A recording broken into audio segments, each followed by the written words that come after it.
नमस्कार, मैं राहुल कठेरिया। आपका हमारे YouTube चैनल राहुल काड्डा पर बहुत बहुत स्वागत है।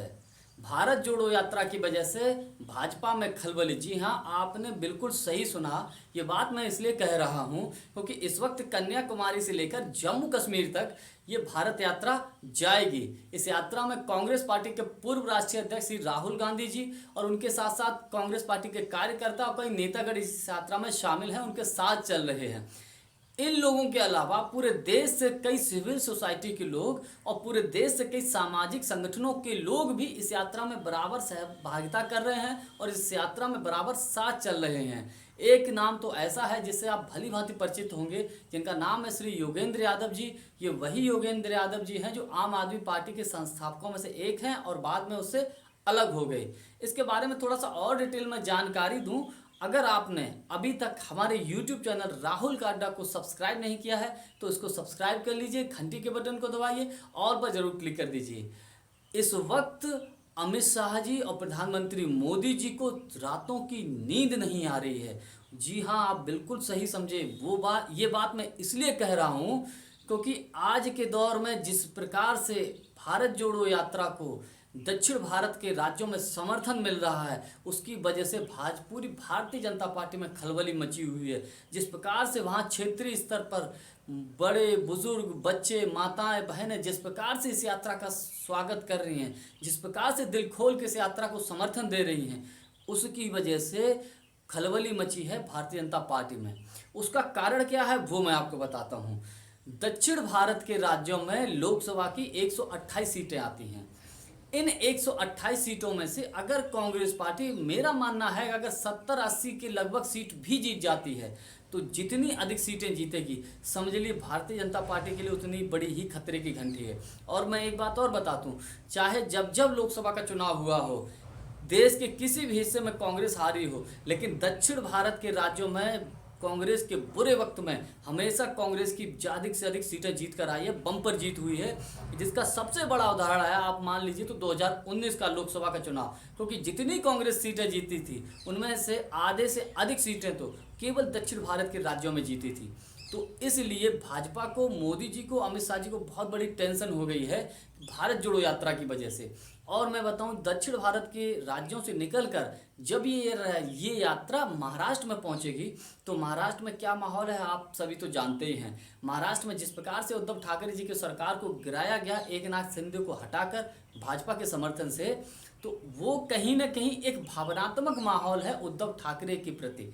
क्योंकि हर कोई जानता है कि शिवसेना किसने खड़ी की थी, स्वर्गीय श्री बाला साहब ठाकरे ने।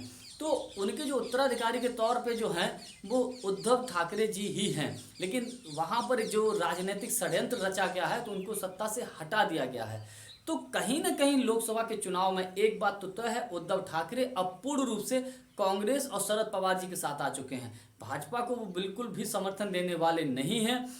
उसी हिसाब से आप अनुमान मान लीजिए कि महाराष्ट्र में एक भावनात्मक तौर पर, एक भावनात्मक अपील के तौर पर शिवसेना, कांग्रेस और शरद पवार जी को, एनसीपी के गठबंधन को अधिक से अधिक सीटें मिलने जा रही हैं। इसके अलावा जब ये यात्रा गुजरात में पहुंचेगी तो गुजरात में सभी लोग जानते हैं कि जो विपक्षी तौर पे जो सबसे प्रमुख दल है वो कांग्रेस है। गुजरात में हमेशा कांग्रेस ही भाजपा को टक्कर देती है। हालांकि आम आदमी पार्टी है, वो कितना असर दिखाती है ये आने वाला वक्त ही बताएगा।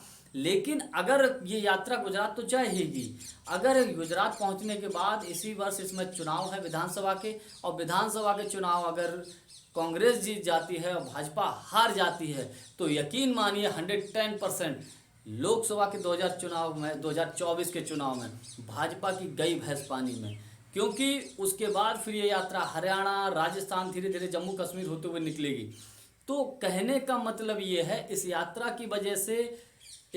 की वजह से कहीं ना कहीं भारतीय जनता पार्टी, अमित शाह जी और मोदी जी को टेंशन होने वाली है। ये तो कांग्रेस का हिसाब किताब मैं आपको बता रहा हूँ कि दक्षिण भारत में अगर इतनी सीटें आ गई, केवल दक्षिण भारत की बात कर रहा हूँ, आप महाराष्ट्र जोड़ लीजिए, आप गुजरात जोड़ लीजिए, हिमाचल जोड़ लीजिए, हरियाणा जोड़ लीजिए, दिल्ली जोड़ लीजिए, उत्तर प्रदेश जोड़ लीजिए, बिहार जोड़ लीजिए, पश्चिम बंगाल जोड़ लीजिए, पूर्वोत्तर के राज्य जोड़ लीजिए, ये कई राज्य हैं। और वैसे भी महंगाई और बेरोजगारी को लेकर जो मुद्दे कुछ ऐसे हैं जो इस वक्त हाई टॉप पर हैं, उसकी वजह से तो भाजपा के खिलाफ बहुत खराब माहौल है ही।